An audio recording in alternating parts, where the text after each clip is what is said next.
Good afternoon, Pibert. So today I want to interview you about YouTube as an online learning platform.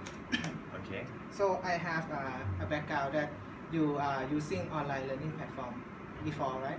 Yes. Okay, so I have about 4 questions to ask you. Mhm. So first is why do you use online learning platform as your learning resource? So actually, when I was a child, so at that time, the internet, the speed of internet is very slow. So if you want to learn something, you have to go to the library.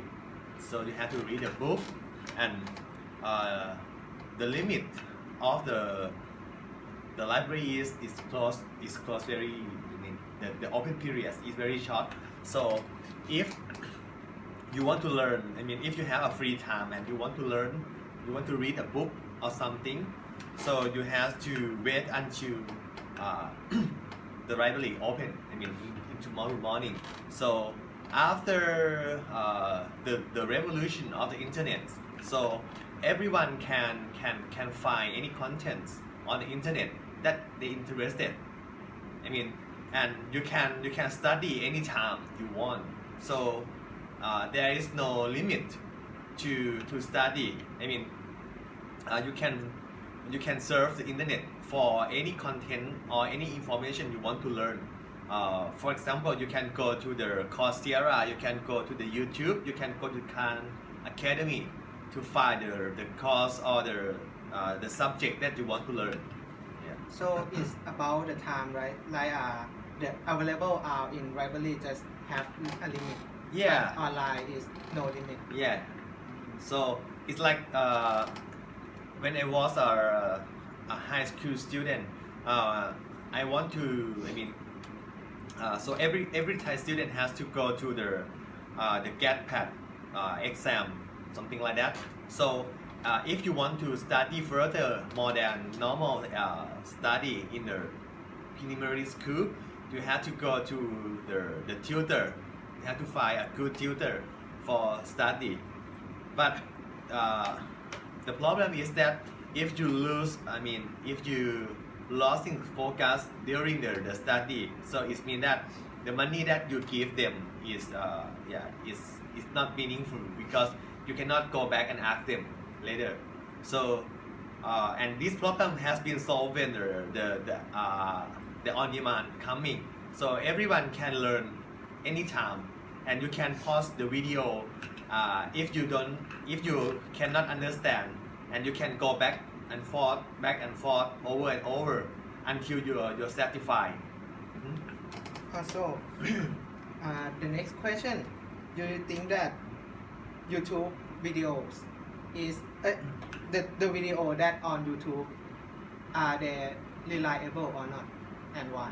Yeah, it's a good question because there are plenty of contents has been put on the YouTube every day. So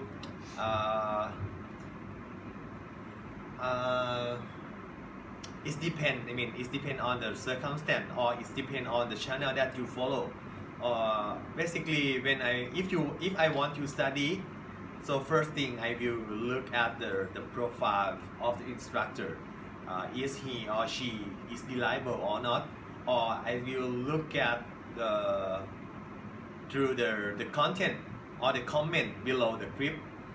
Is there any argument or not? Or how many people agree with them? Something like that.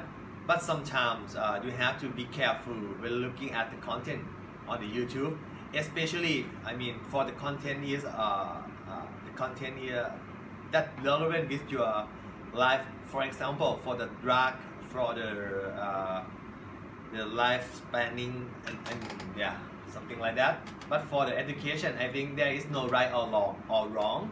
So if you basically, I mean, nowadays everyone who study online, they will go to the website or the source. I mean, more than 2 sources to compare the content between 2 or 3 sources, because they need to ensure that those information is right. They need to to check. I mean, to double check the content. So you mean like the person who use online learning platform mostly they just go to many sources and compare to. Yeah, something like that. Because we need to ensure that those content is correct. Yeah, especially if you want to study the mathematics or science, so it's the way that the science is working. Okay, so next question. Do you think that YouTube can be an online learning platform? Yeah, it depends. It depends on the content you interest. For me, I learn a lot of stuff on the YouTube. For example, I learned the mechanic. I mean, the mechanical engineering, and I learned how to coding the programming language that I never coding before. But the problem is that it depends on the YouTuber that you follow on, because some YouTuber is very careful about their subscriber. So when you have a question, you and you put your question on the YouTube channel, and if the YouTuber care their subscriber, they will respond instantly. Yeah, but some YouTuber they just use the YouTuber as a free sources. I mean free resource for put the content to share to his or her student in the university or in company. So it depends. Yeah. For summary, if that content is not required, I mean if it's a general content that do not require I mean, it's not complex and do not require the deep understanding. It's fine. But if you want to go deep into the detail about the course, I think it's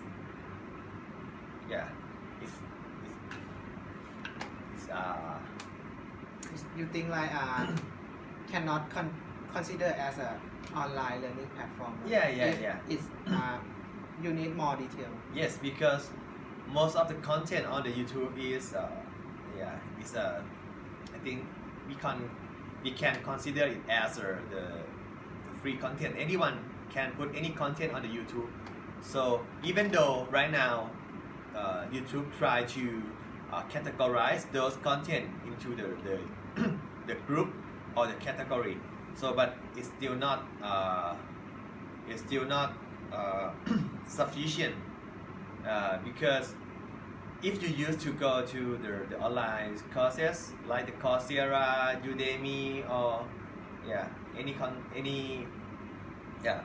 online content, they will have the Q&A in their courses, and the other thing is that in the YouTube.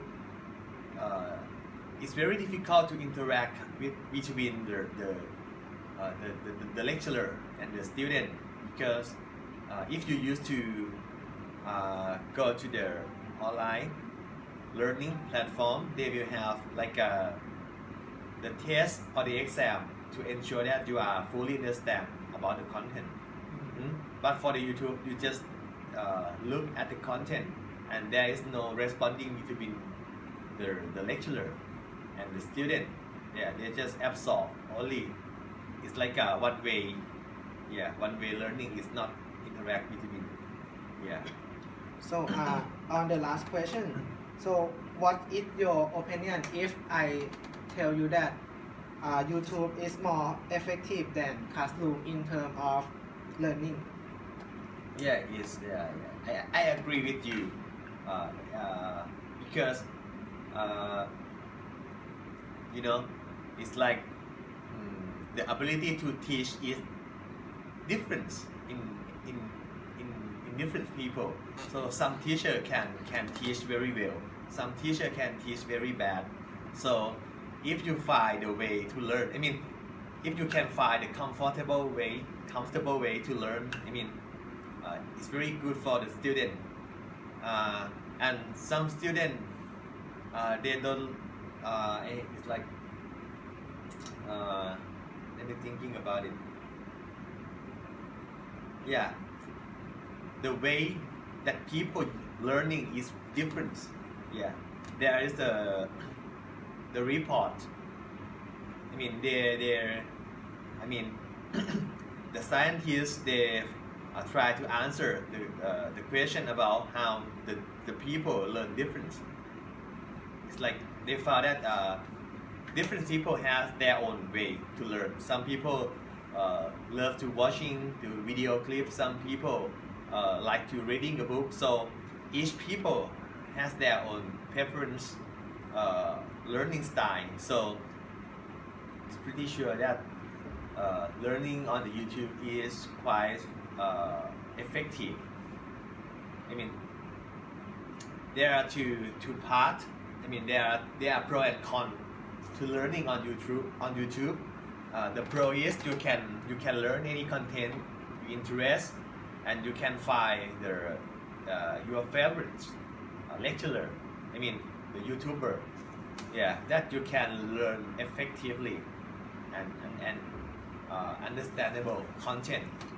But the con is that you cannot interact with those YouTubers easily, because sometimes, especially when you look at the content that I mean, look at the channel that there are 1,000 or 1,000,000 people subscriber, so it's very difficult to get the answer back from the YouTuber, because there are a lot of comment every hour, every day.